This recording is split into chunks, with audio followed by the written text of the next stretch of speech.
In my previous short on this channel, I referenced a paper, Selberg, Ihara, Berkovich, by several authors on the arxiv, and it basically supported a loose idea I had about if a Ihara zeta or Selberg zeta function could collapse to an Ihara zeta function in some sense. So in the paper they do look at a surface. It's not exactly like this. It actually has three instead of four. But the point is, at least from my understanding, is that you look at these blue loops, and they travel along here. And maybe they limit or get stuck here, right?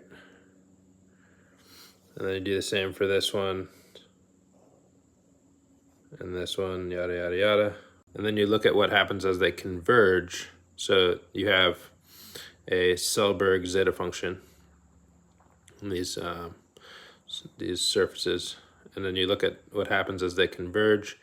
And it turns out in this case, in the case of the paper, the specific formalism they're working with, you do get a Selberg zeta converging to a Ihara zeta function.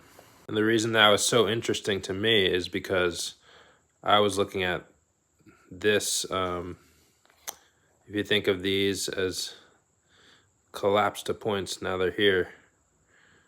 You could open these up, but you basically look at Selberg zeta functions loops around here, and they're shooting in towards there.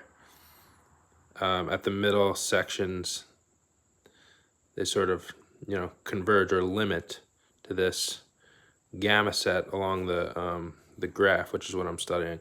So I was very, interested and intrigued by that paper, because I was wrestling with some questions in that respect, like because I was putting Selberg zeta functions on each of these four bottom vertices there on these surfaces. And in fact, I was looking at what happens near the cone points, where we get a sort of Bessel ordinary differential equation on the radial modes, eigenmodes, and we basically get where the angular modes, those circles, right, that are converging into the bulk, those support the holonomy, so of the vectors.